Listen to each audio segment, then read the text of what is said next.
Hey Raghunath, tell everyone about our Patreon community. Sure, Kastuba. The Wisdom of the Sages Patreon community is an incredible online yoga resource. If you like the type of yoga wisdom and culture we share on the show, then our Patreon community is a great next step. This is a listener-supported podcast, and any level of sponsorship will unlock a wide range of live and archived classes, talks, and even workshops. Raghunath teaches, I teach, and we have a host of other excellent teachers on topics ranging from yoga philosophy, asana classes, storytelling, Ayurveda, kirtan, cooking, meditation, and a lot more. We even have an incredible online Bhakti 12-step recovery group. So if you want to check it out, go to patreon.com/wisdom of the sages. All right, let's get it on. Om Namo Bhagavate Vasudevaya. Om Namo Bhagavate Vasudevaya. Om Namo Bhagavate Vasudevaya.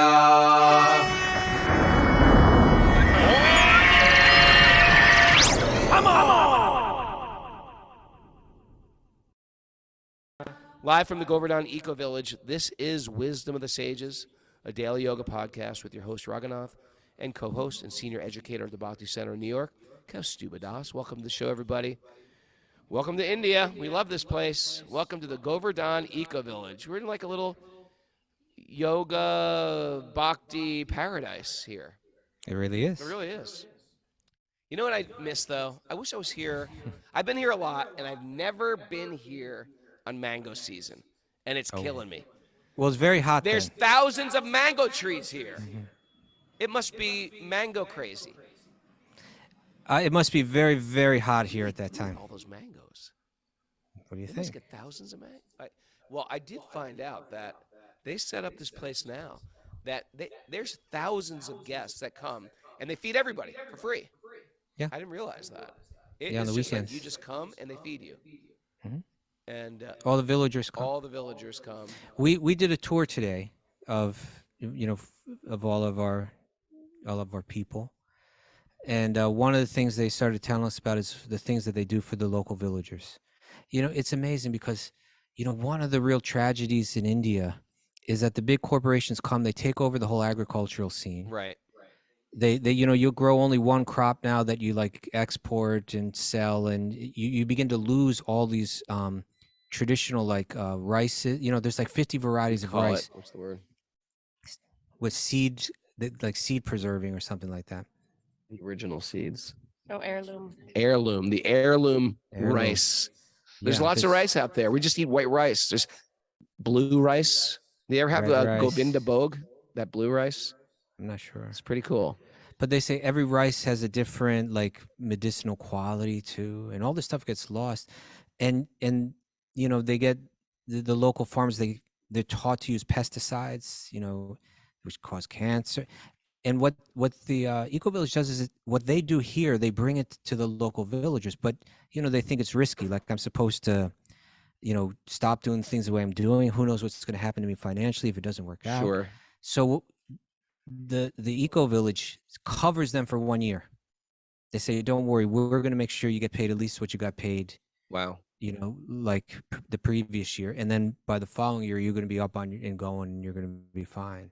And that's what they do. And, they help, they show them a lot of how they can use all the different cow products and market them so that they don't just send the cow off to slaughter once it's not giving milk anymore. It's very interesting Do a what's lot of going on. wonderful And it stuff. starts in a small way, and then it starts to spread in a very organic, no pun intended way. And Very clever. Yeah. Robin. starts with small farms. Yeah. I had something wonderful today. Oh. I had a beautiful Ayurvedic treatment. I Don't won't go give the into too much details detail. because it's a little gross. But I will Beautiful in say a one beautiful sense. man slathered oil all over my body while I was in a little G-string. Okay. But it was one, and I felt like I needed this. And that wasn't the gross Well, part. I was today. I mean, I don't, you don't have to, get that image out of your mind. But I think it's important And I think our culture also, we miss out on these very basic taking care of the body in a very natural way. Again, our concept of, eating healthy is not that I mean, we're eating so healthy here. These Ayurvedic meals we're getting, Wonderful. khichiris and fresh chapatis Bodies. and fresh pulses and dals and stuff like that. It's just, and stuff. There's also foods we've never even eaten. It's like I'm like every day I'm going up there. I was like, what is this? And he's like, banana sabji. I was like, what? You can make sabjis out of bananas? I've never even heard of that. Banana flour subject. Have you had that before? It's just like new stuff. We eat like 7 things in America. And our concept of health food is like a Cliff Bar or a Larabar. Yeah. And it's just like, where did we go so wrong? We went wrong because we wanted convenience and we wanted things fast. And then you start everything, actually, the quality starts to go down. Quality of life starts to go down. You know what we found out today, Raghunath? Tell me. We visited the Goshala, which means that's where they take care of the. That's we do yoga over the Goshala. Isn't that beautiful? We're gonna have kirtan one morning and satsang at the Goshala for the cows. Oh yeah, Sound that's good? a nice thing. Okay, they all agree. And all those cows, I mean, aren't they beautiful cows, everybody? I mean, they have ears that are like this long. It's like they're like 3 feet long. I mean, they got these massive ears. Very beautiful breeds, Yeah. you know. And but they're explaining to us that they've actually conducted scientific tests that when you pet the cows, your blood pressure goes down. The cow's blood pressure? No, not the cows. Oh. I mean, maybe the They cows. put I don't know. the They thing wrap on the the thing, cow's pumping it arm. up on the. but human beings, when you spend times when you connect with the cow, the blood pressure goes down, the stress levels go down, and you know who came by was the brahmachari, the monk Nandanandana, who takes care of all the cows. He rides He's such a beautiful He's this character. beautiful old man, brahmachari monk, and rides a little mini bike, like a Honda mini trail. No, it's like a little electric thing. Oh, it's a little electric. Okay. Yeah, it's run by the solar power. We visited the solar power panels out here. You know, that got them set. And he's like an accountant. You know, he's got like all the skills of an accountant. So like at the end of the month, he spends like one day and he does like the entire Govardhan Eco Village's books. And then he just takes care of the cows. Like, he's like fully immersed in the cows. He knows all the cows by name. He calls them by name. If he calls a cow, it'll be like 50 yards away. He calls it by name. From the whole pack, that one cow will come running up to him. Wow. You know, it's just like we have an opportunity to have relationships. Like sometimes we'll go to in the workplace or an apartment building. We don't know anybody, but you have an opportunity to meet them, right? Because they're beings. But it's also the same with animals. It's also the same with plants and trees, etc. You have an opportunity to relate or just sit alone. And that's a big thing I feel like modern culture created, and it's very popular, is just we're communityless. And we don't, and then get some people talk about, yeah, we need community, but you don't just need community. You need a community that's going to bring you higher. That you're going to need a community that's going to help you evolve. You need a community that makes you grow. We don't just want any old community. We want, right? There's some real degraded communities as well. We do want community. We want to be around people. We want people that inspire us, raise the bar in our life. This is a nice place. And that's why I got a massage today. That's Okay. where we were going. For with community. this. Yeah. But did it release some stress? Did it release some stress? Yes. It's good after you travel, you know, to have that oil massage, actually, you know, because the vata gets disturbed. Then you counter it with a little of that kapha. A little kapha grounding oil. Well, yes. The man was so good, just slapping me around. And I tried to I'm one of these guys, I can just in a massage, I can just go to sleep. But he was really sort of slapping me around. And I couldn't sleep through it. Okay. But it's good. I've decided to do a whole 16-day treatment. Perfect. I think it was a rocky year. It was a tough year. Tough year. You come here and you get that. You reset yourself. Recalibrate myself. This is yeah. You take care of you, Raghunath. Yeah. Announcements, Mara. Miss Mara. I thought you were going to mention our impromptu kitchen tour that we got. Oh, me and Mara and Bobby got a kitchen tour.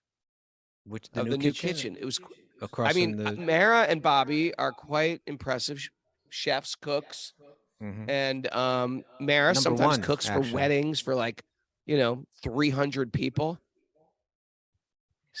I never want to hear her complain again because they're cooking for like Okay. what was it? Thousands.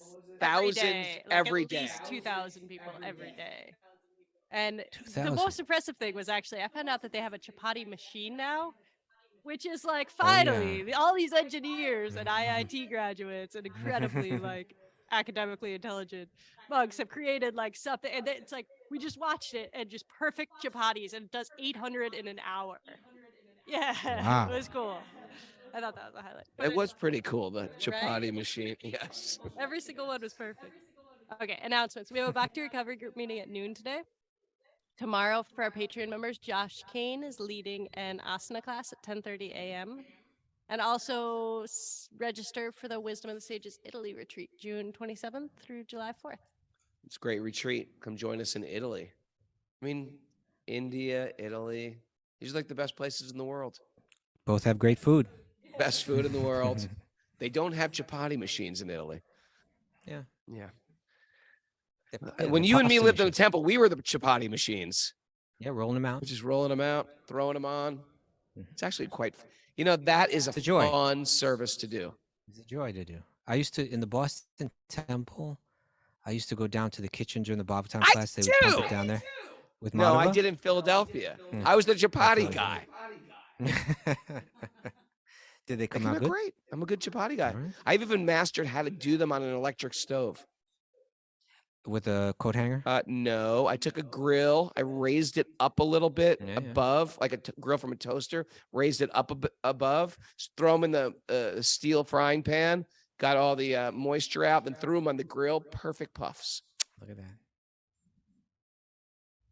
Good. that. Good. All right, let's dive into the sweet Srimad-Bhagavatam. Narayanam namaskritya naram chaiva narottamam devim saraswatim vyasam tato jayam mudiraya. Before reciting the Srimad-Bhagavatam, which is our very means of conquest, one should offer respectful obeisances to the Supreme Lord, Narayan, unto Nara Narayan Rishi, the supermost human being, unto Mother Saraswati, the goddess of learning, and to Srila Vyasadeva, the author. Nasta prayeshva badreshu nityam bhagavat sevaya bhagavati uttamasloke bhaktir bhavati naistiki. By regular attendance in classes in the Bhagavatam and by rendering service to the pure devotees, all that is troublesome to the heart will become eradicated, and loving service to the Supreme Lord, who is praised with transcendental songs, will be established as an irrevocable fact. Om Jnana Tamarandasya Gyananjana Silakaya Chaksurunmilitam Yena Tasmai Shri Gurave Namaha. I was born in the darkness of ignorance, and my teachers are opening my eyes with the torchlight of knowledge. I offer my obeisances at their lotus feet. Reading from All right. Canto 5, Chapter 1, Text 8. Okay, we're in it. The beginning of You ready? Canto 5. You know what's going on here, Raghunath? Yeah. It's kind of like a very common, I don't know, this plays out commonly like in spiritual circles, where when someone first starts to get into spirituality, not that Priyavrata was first getting into it, but it plays out like this a lot. When you start to get into it, you begin to realize, wow, there's really something to this. I really want to practice this. I want to practice a little austerity in my life. I want to find a little seclusion in life. I want to find a little peace of mind. I want to begin to gain control of my mind.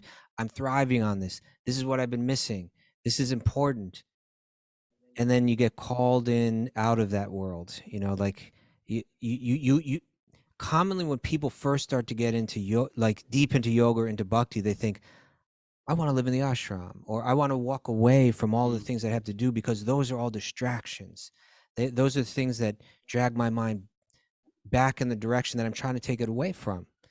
And so that's kind of what's happening with Priyavrata right here. He's found a peaceful place out in the mountains. He's been doing meditation. He's been associating with sadhus. He hasn't had to deal with pressures of management, with worldly things. Even, here, commonly they're phrasing it as like family life here, right? He hasn't had to deal with making money and worrying about family affairs and becoming caught up in them. And he's like, why should I walk into that world if I'm satisfied away from all of that? Why should I walk back into it? But he's being called to do that as a responsibility. He's being, and really important figures that he has tremendous respect for and that are his seniors. They're all coming and they're all coming after him, So he's sitting on that mountain. Imagine this. You're sitting on a mountain and he's sitting there with Swayambhuva, who's his father. He's sitting there with Narada, who's his uncle. Narda's having Narada as your uncle. It'd be beautiful. Uncle Narada's here for the holidays again. Sing, Narada, please sing for us. And when we read Bhagavatam, we see Narada. He's a brahmachari himself, right? Like he's usually encouraging the person to walk away. But Swayambhuva, who's his father, is kind of like, we need you, but like it's not enough. So now Brahma's coming. That's like grandfather, right? And he's coming with the personified Vedas. He's coming with like all these superpower sages. And and you're sitting there on that mountain with the other two, and you look up in the sky and you see a huge, milk white swan floating down, and okay, Lord Brahma's coming. There's a like powerful, the most important person. Superpower intervention going on here. Yeah, superpower intervention, and he's like the most influential person in the universe. He knows that they're gonna be gently, respectfully twisting his arm. And so the theme here is it's going to deal with the question, can you be in this world but not of it? Can you take up worldly responsibilities, work in that world, deal with all that you have to deal with, and still keep your consciousness on a very high spiritual level? He's afraid, if I go into that, I'm going to lose what I've got. What they're going to say to him is, no, it doesn't have to be that way. If you do this with detachment, with knowledge, not for selfish purposes, but for selfless purposes, and you make it an offering, make the whole thing an offering, actually, it may be, it's not easy. It can be difficult to take on those kind of challenging roles, but your consciousness will be protected, right? Even elevated through this type of yoga. And so that's what we're going to hear about here a bit, hearing it from Lord Brahma himself. All right, let's dive in. Text 8. As Lord Brahma descended on his carrier, the great swan, all the residents of the planets of Siddhaloka, Gandharvaloka, Sadyaloka, Charanaloka, as well as all the great sages and demigods flying in their different airplanes. I would love to witness this. Assembled within the canopy of the sky to receive Lord Brahma and worship him. As he received respect and adoration from the residents of the various planets, Lord Brahma appeared just like the full moon, surrounded by the illuminating stars. Lord Brahma's great swan, when arrived at the border of Gandhamadana Hill, and approached Prince Priyavrata, who was sitting there. Text 9. Lord Brahma, the father of Narada Muni, is the supreme person within the universe. As soon as Narada saw the great swan, he could understand that Lord Brahma had arrived. Therefore, he immediately stood up, along with Swayambhuva Manu and his son Priyavrata, whom Narada was instructing. Then they folded their hands and began to worship Lord Brahma with great respect. This is the culture, right? Respectable person comes. Elder, all the more reason, right? But also he embodies he embodies all the yogic, dharmic qualities, So when he comes, they stand up, they show respect. Stand up, give namaste to their hands. Namaste. Sometimes because I'm a yoga teacher and I teach a lot of classes, namaste in class, namaste after class. Student comes up, namaste. Student leave, namaste. Then I find myself at the gas station, like, namaste, can you give me some gas, please? Or you namaste people in the supermarket. Haribo. My kids are always saying, Dad, stop saying Haribo to everybody. Can't turn it off. You can't turn off the Harry Balls. And they're like, I call everybody Prabhu. If I see Prabhu, excuse me, Prabhu. What? Okay. You know what else I do? Head bobbles. I do Indian head bobbles to everybody, and everybody thinks they're saying, they're trying to offer me something, and I just go like that, and they're going, why? What's the matter? And I have to catch myself and say, oh, I'm saying yes. You think I'm saying no? Head bobbles. Okay. 10. My dear King Parikshit, because Lord Brahma had finally descended from Satyaloka to Bhuloka, Narada Muni, Prince Priyavrata, and Swayambhuva Manu came forward to offer him objects of worship and to praise him in highly qualified language, according to Vedic etiquette. At that time, Lord Brahma, the original person of the universe, felt compassion for Priyavrata and, looking upon him with a smiling face, spoke to him as follows. There really is something here. One of maybe my favorite passage in the Ramayana is there's this passage where, for the first time, Hanuman meets Lord Ram in Lakshman. Right? Everybody like that one? And Hanuman is in disguise. He looks like a Brahmana. Right? And he's been sent on a mission to check out Ram and Lakshman because they're worried, oh no, they're coming in here, they're going to cause some trouble. So Hanuman's sent on a mission, go check them out, go find out what they're all about. So he goes in disguise and he speaks to Ram and Lakshman, and as soon as he sees them, he sees how beautiful they are. He can sense how noble they are. He can sense how special they are. And he speaks to them his words. Well, even like Ram and Lakshman begin to speak to themselves, like, well, who is this person that's speaking to us? His words are so pleasing, right? Like he expresses himself so well. And that's really an art, and it's not just like something to be like fancy or something like that, but like it's part of the spiritual culture that you reach into your own heart and you express your appreciation for another person, not just with cliches in a cliched way, but like really from the heart. And when you meet a really refined bhakti yogi, they're like that, aren't they? That they can, the way they speak is special. And I think we're seeing that here. Yeah, you see that a lot with Vaishnava, but in Vaishnava culture, you hear with Radhanath Swami also. He will just get on that Vyasasan to give class, but before he does, he'll look around the room and start appreciating everybody in the room. It's just like it's a sweet culture. Yeah. When you say something really from the heart, it really moves other people's hearts. Sure. Rather than saying, hey, this is a great person, but you recognize what's special about them. And Radhanath Swami really does it so well, right? You recognize even what most people may not have recognized or articulated, and you frame it for everyone, and you do it with such pleasant words. That's a quality of a real bhakti yogi. It means that they're not absorbed in their own, they're not absorbed in trying to be the center of attention themselves. They're not absorbed in whatever resentments and all that.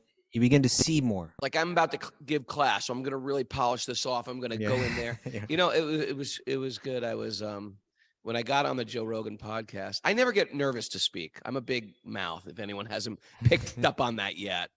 And I've done interviews since I was young in bands and stuff like that. But right before the Joe Rogan interview at the hotel, I got ridiculously nervous. And I was saying to my wife, I was like, I'm really, really nervous. I don't know what to do. She's like, well, why are you nervous? I go, I talk to yoga people all the time. Sometimes even at festivals, big festivals. I'm up with the band. I'm on stage. But each time, I know the demographic. And this of who's coming. And the yogis, I know how to talk to yogis. And these music people, I know how to talk to them. But the Joe Rogan podcast that has like so many different types of people, how am I going to try to like work my language with all these people? And also Joe's super smart. If he wants to start debating me, it's like, I got to be on guard. Like, what mood is he going to be on? And she said something that saved the whole show, I felt. She goes, what would Radhanath Swami do? No, you should get Because I little hadn't wristbands. spoken to Joe Rogan in 20 years since I was his yoga teacher. Right. And I was like, what would Radhanath Swami do? Radhanath Swami would appreciate the other person immediately. That was the first thing he would do, was offer deep appreciation. And then I said, that's how I went into it. I just started appreciating, and it changes the whole mood of everything. And it's not and it's not in a fake way. You got to I was really. gonna say it's not just flattery. It's not flattery. But it's actually kind of setting the mind in the right place. Exactly. Right? Yeah.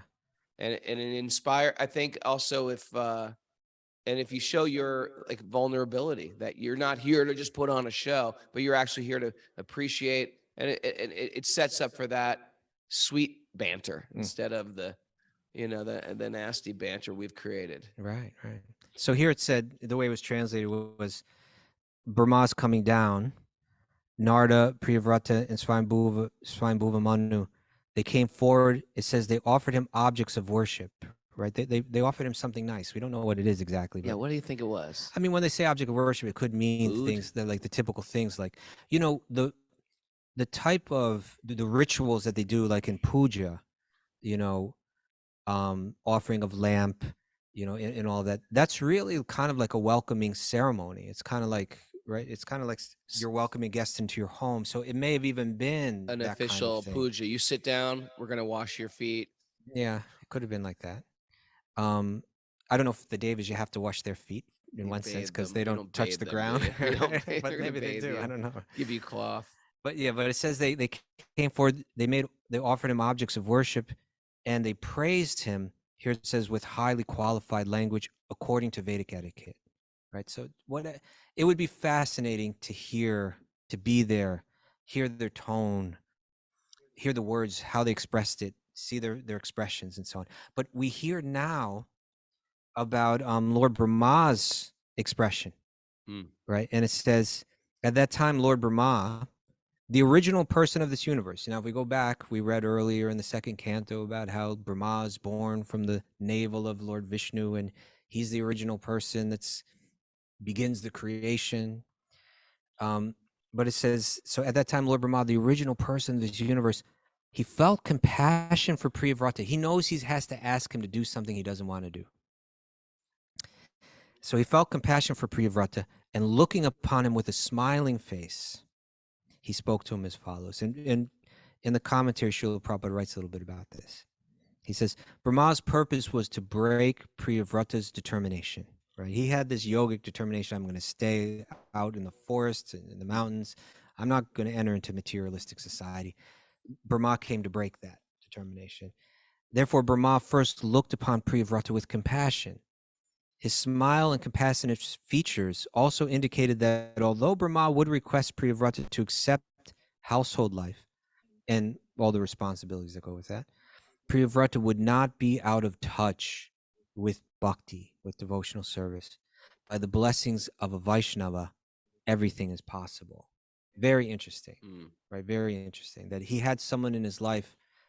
Priyavrata had someone in his life in the form of Brahma. I respect him. He's someone who he sets an example for me. If he's asking me to do something, I know he's not doing it with any ill will.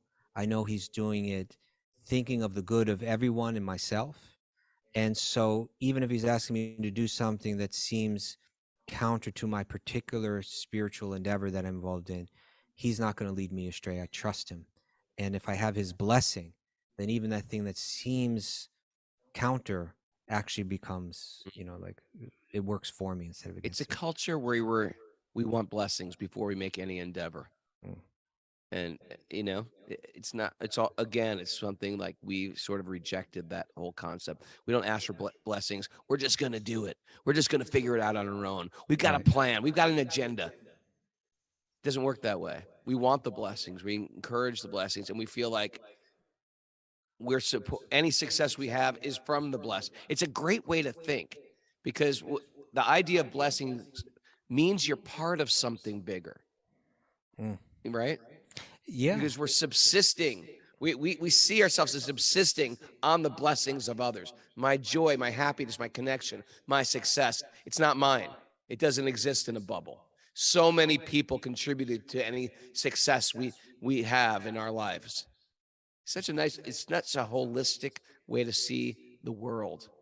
And it's the real yoga culture. Sure. Right? And if you do have success and you're not like searching for the blessings, you just feel then you get this false idea of your success. You're like, yeah, I did it. I worked hard. I put my nose to the grindstone and now I'm number one. And with that is a lot of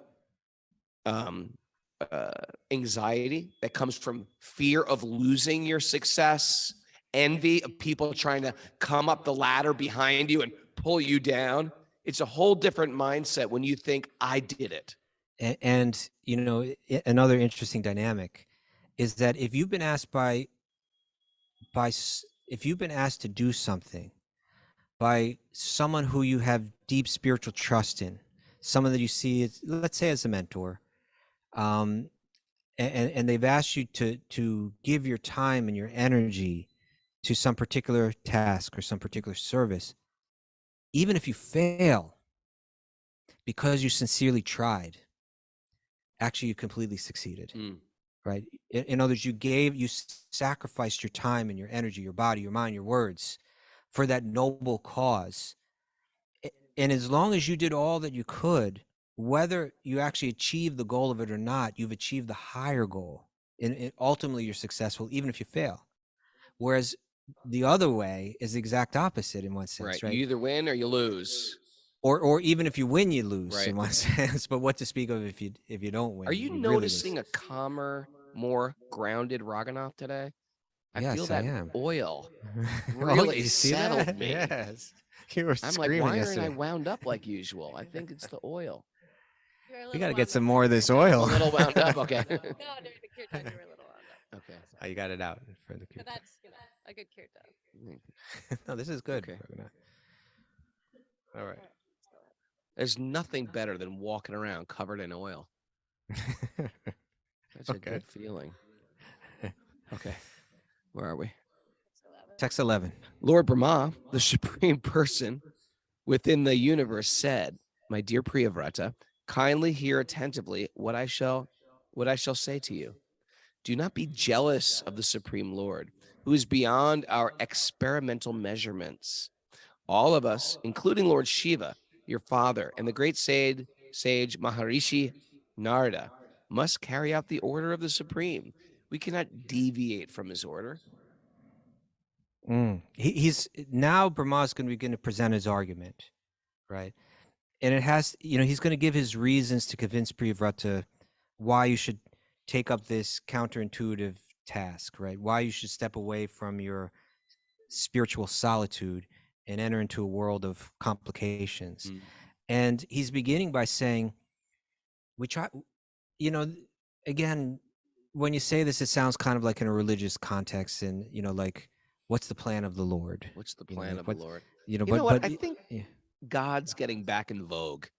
Okay. I think so. I think people in the old days you couldn't say God, like, what does the universe feel about that? Now it's like God, praise the Lord. I feel like I'm getting a strong God calling. I'm going to start using that G word. I think it's important. Very good. And so Brahma is saying, we're talking about particularly Vishnu here, right?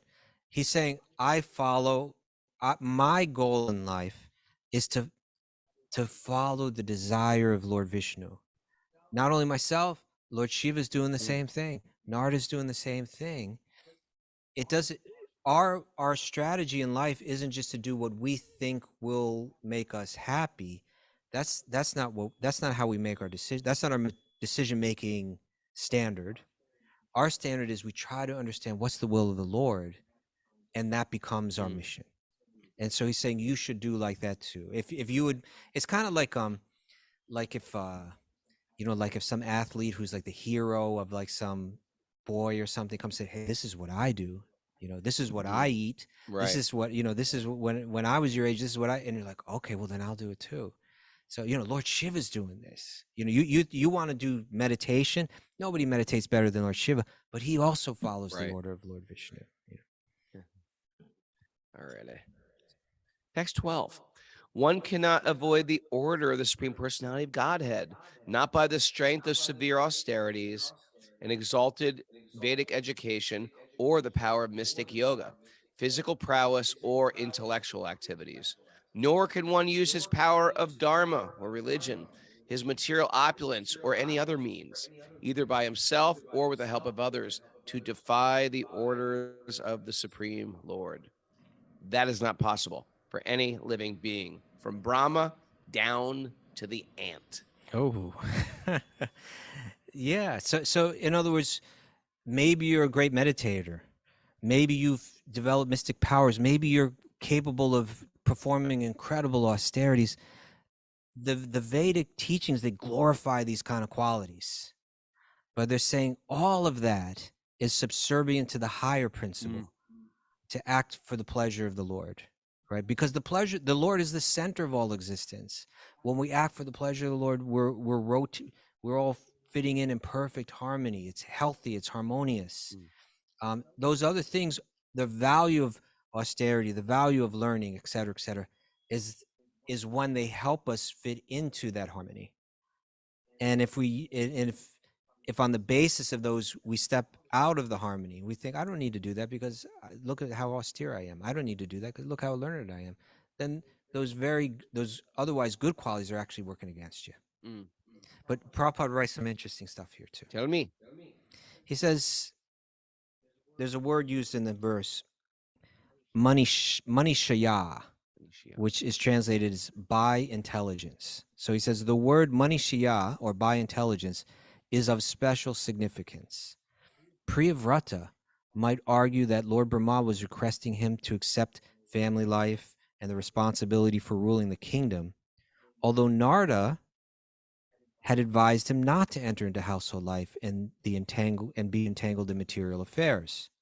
Whom to accept would be a puzzle to Priyavrata, because both Lord Brahma and Narada are authorities. So it seems like I have two people telling me different things. Under the circumstance, the use of the word manishaya is very appropriate, for it indicates that since both Narada and Lord Brahma are authorized to give instructions, Priyavrata should neglect neither of them, but should use his intelligence to follow the advice of both. So if Narada's not necessarily telling him to stay in the forest, but Narada's telling him to live a deeply spiritual life, a life entirely devoted to devotional service, to bhakti. And Brahma is asking him, come away from your yogic seclusion, go into the world and take up worldly responsibilities. Somehow he's got to satisfy them both, which means he's got to do worldly responsibilities as devotional yoga. But it takes some intelligence, right? You have to see it in the right way. You have to really understand it in the right way to be able to do that. So he continues. To solve such dilemmas, Srila Rupa Goswami has given a very clear conception of intelligence. So this is a verse from the very important book, the Bhakti Rasamrita Sindhu. And is Ana Shaktasya Vishayan Yatarham Upayanjataha Nirbandha Krishna Sambandhe Yukta Vairagya Muchate. That Vishayan, material affairs, should be accepted without attachment. And everything should be dovetailed with the service of the Lord. Do you know exactly what dovetailed means? We had this conversation. Dovetail. I think I know what it is. It was a tool. It was a tool, wasn't it? No, I think what it is like, and who would know this is Banjo Mike. Banjo Mike would know what a dovetail is. I think dovetail is when you're putting two boards together, but without any nails or anything like that, and you cut these kind of triangular shapes so that they snap into place. Oh, Mara. You got it, Mara? It says, especially a flaring tenon and a mortise, into which it fits tightly, making an interlocking joint between two pieces as of wood. So exactly That's what right. you're. So the triangular cuts that look like the tail of a dove, Achha. and then they snap into place, really tight. It's just like, you could pull on that thing forever. It's never going to come apart. Okay. Dovetail it. So in other words, you're creating a very strong connection, right? You're connecting something. Okay. So here's when it's saying dovetail all your activities with the devotional service of the Lord, it means connect your activities with devotional service in a way that they won't be broken. Nice. It's like there's a solid I think connection. this is very important because every one of our person every person out there listening is thinking, okay, Brahma, okay, Priyavrata, okay, all these great Swayambhuvamana, all these great spiritual personalities. It's about the spiritual personalities, but it's about you.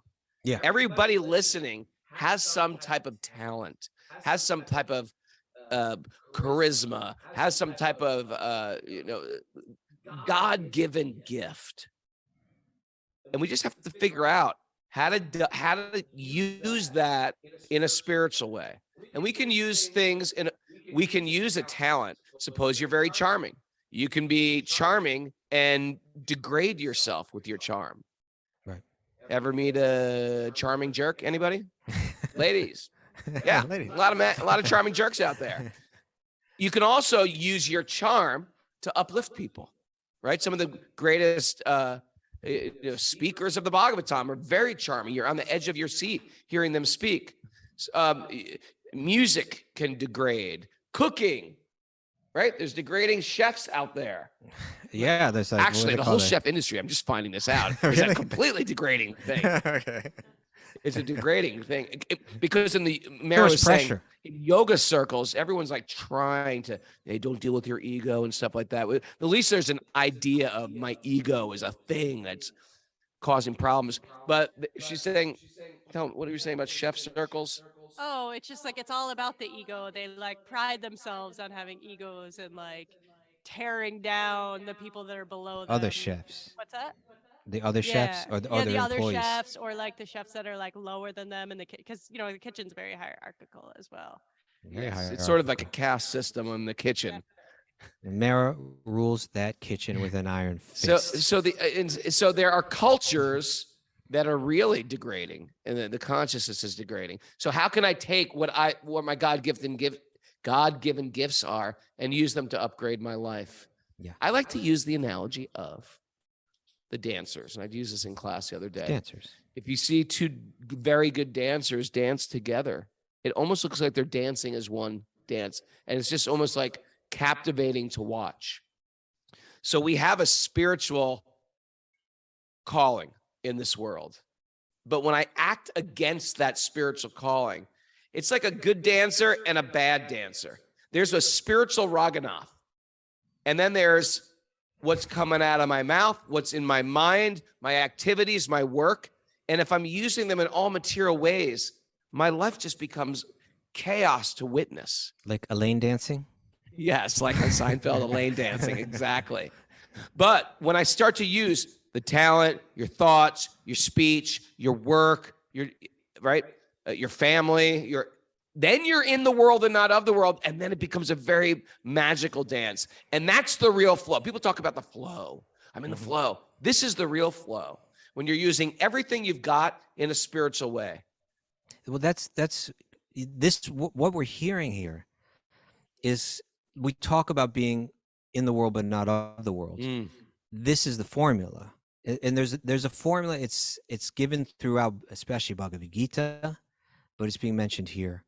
That here it says material affairs, meaning being in the world, material affairs should be accepted without attachment, and everything should be dovetailed, tightly connected with the service of the Lord. This is so Priyavrata is saying those activities, the activities of being a king, of ruling, of dealing with politics, family affairs, all of these things, those activities seem to be activities that cause bondage, seem to be activities that cause entanglement. And what Prabhupada is saying here, and what Brahma is saying here, is that actually it's not exactly the activities. The activities may be prone to taking someone down that road, but they're prone to taking someone down the road because normally people are doing them with attachments. Normally people are doing those activities to get something for themselves. But you can do it, the same activities, and you can do it not for yourself, but do it in an attitude of service, and then there's no attachments. And the analogy I use for this sometimes, it's a bit of a tricky analogy, but it's the analogy of the police officer. Mm-hmm. And it's, let's say, the police officer who has to shoot someone, right? Now, we're assuming that this is going to be a legal kind of illegal shooting, like a legal shooting, really bad guy that he had to shoot. Well, that's the thing. if I were to point a gun and fire at someone for some selfish purpose because I want that person's money, Okay. if I were to do it because I wanted to silence that person because they knew something about me that might get out, or whatever like that. If there's a selfish purpose, Not for me. it, I don't know anything. I know don't know anything. nothing. then along with that action, the action seems to be a very entangling action, right? Pointing a gun at someone, Yeah. pulling the trigger, seems like that's going to get you in all kinds of trouble. And if I'm doing it with a selfish purpose, then attached with that comes consequences, comes entanglement. You get prosecuted, you get imprisoned, and you have to deal with all of the results, all the entangling results. But if a police officer, for a noble reason, does the exact same thing, the exact same activity, there's someone that's taken a hostage or taken hostages, and they're threatening to kill them, and the police officer does the exact same activity, points a gun at someone, fires, shoots them, kills them. Even though by nature it seems the activity is entangling, because there was no selfish motive behind it, because it was done entirely selflessly, because it was done to serve rather than to take something for themselves, there's no entanglement. Sure. They're not prosecuted. They're not put to jail. That idea that's the idea behind karma yoga, and you could say bhakti yoga, where that's performed in the world, is that I can raise a family, I can make money, I can have sex, I can compete in the business world, I can take this hierarchical position and deal with all the headaches and all that, and not get dragged down, not get tied up, because it looks like I'm a materialist by all the activities that I'm doing, but internally my mind's in a completely different place. I don't think I need anything of this world to make me happy. I'm doing the activities not to get something external for my own pleasures. I'm doing it because it's the right thing to do and because it's needed to be done. Disclaimer: it is a Yes. slippery slope dealing with material energy. Sure, It's no not question. like, but then again, you could live in an ashram and it could also be a slippery slope. You could be doing it for the wrong reasons. You could be doing, Right. you could, you could be doing anything with ego.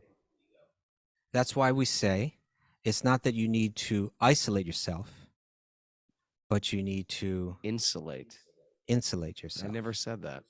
You say that? I'm saying Do I say that? that's why they say. I heard it and I've Okay. said it in the past, but I think I said it and you really liked it one Okay. time or Okay. something like that. So we right? say Yeah. it. Yes, we say it now. Now we say it. That you don't need to isolate yourself, but just like the weather may be really cold outside, it doesn't mean you have to stay I inside. do like that. We don't need to isolate ourselves. We need to Yeah. insulate ourselves. Insulate yourself. You put on the right that down clothes and you there. can go out into the cold and not be affected by it. Similarly, we don't need to isolate ourselves from worldly responsibilities to have a spiritual life. Mhm. You may think, oh my God, I've got 3 kids and I got a job. I've just discovered this bhakti stuff. I wish I could just run off to the ashram and not have to worry about this anymore. You don't necessarily have to isolate, you insulate. You stay right there in the middle of all of that worldly activity, but you insulate yourself. How do you insulate? That's the question. That's the question. How do you insulate? And that's a whole.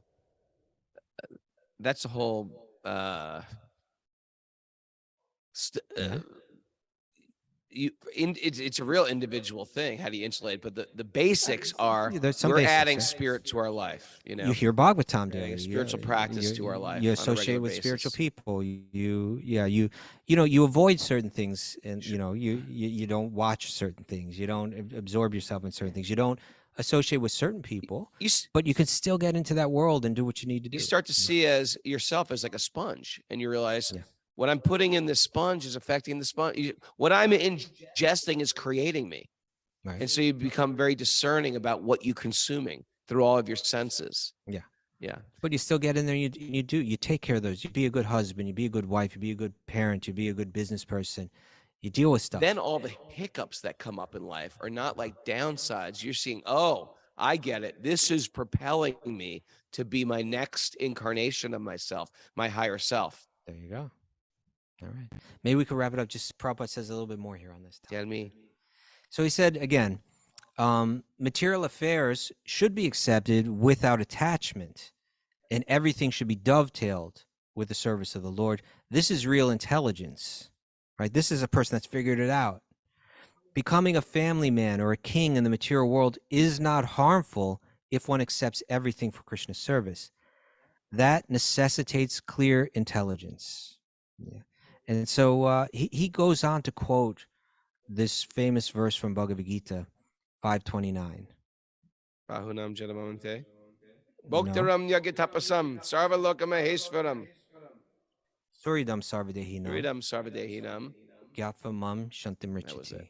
Right, yeah. That it's a verse saying that if I see the Lord as like the one who's everything's meant to be offered to, the one that's everything's coming from, but also the dear friend of everyone, right?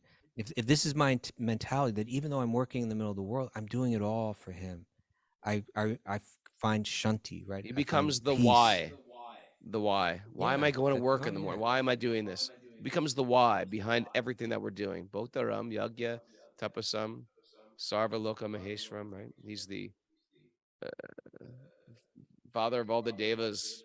He's the So of all planets and demigods. all the planets and demigods, and ultimately is the supreme Surya Sarvadehinam, the best friends of everyone.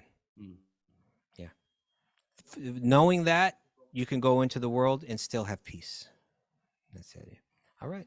I think that's it for today, Raghu. Peaceful Raghu. That was the shelter song. What was that? You know that? Sharanagati. God is the root of creation, and we're just some leaves. By fulfilling his desire, we find our relief. Enjoyment apart from you creates more grief. These leaves become dry, we cry and drop with the breeze. I've tried to satisfy my senses, what have I gained? So-called pleasures, just cessation of pain. Filled myself with love again and again, attracted by romance, smashed in the end, surrounded It's by getting people louder. and left all alone. And even amongst friends, I felt far from home, but we're one with each other. But you're different from me, like a drop from the sea. If you want to be free, Sharanagati. There you go. Thank you. Surrender, right?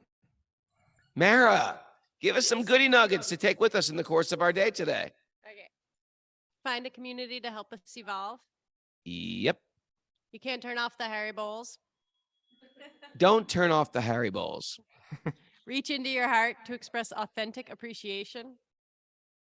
Regent. That's a song. Could be. It's not, but it doesn't have I to can be either. make it a song. Seek blessings before you endeavor.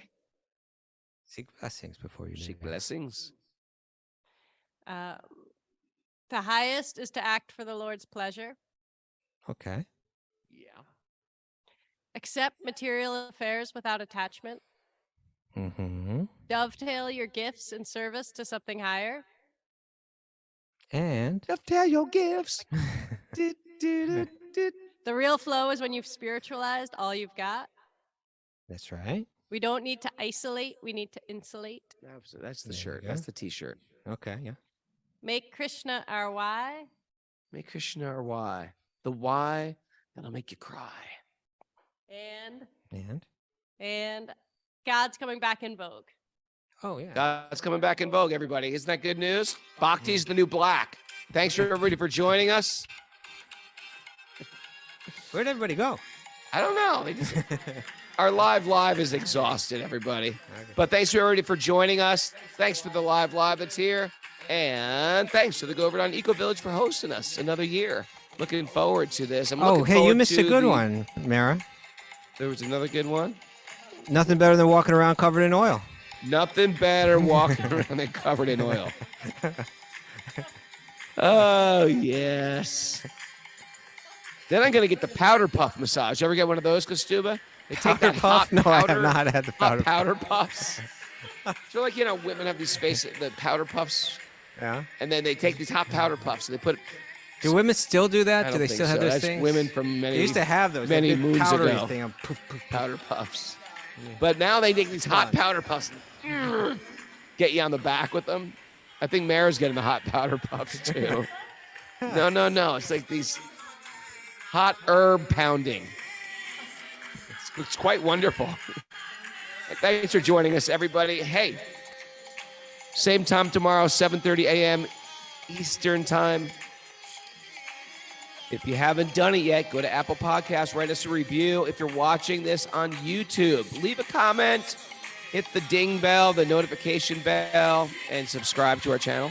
And even if you what do you call it? Even if you watch this on Zoom, go to YouTube and watch it for a little while and just comment. Helps our algorithms. You know, when people want to sign into something spiritual, Wisdom of the Sages will come up.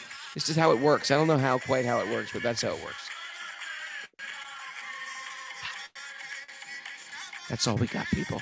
We're all wiped out here today. Thanks for joining us. It's a beautiful day for a beautiful day. Take those goodies and run with it. Howdy-bo!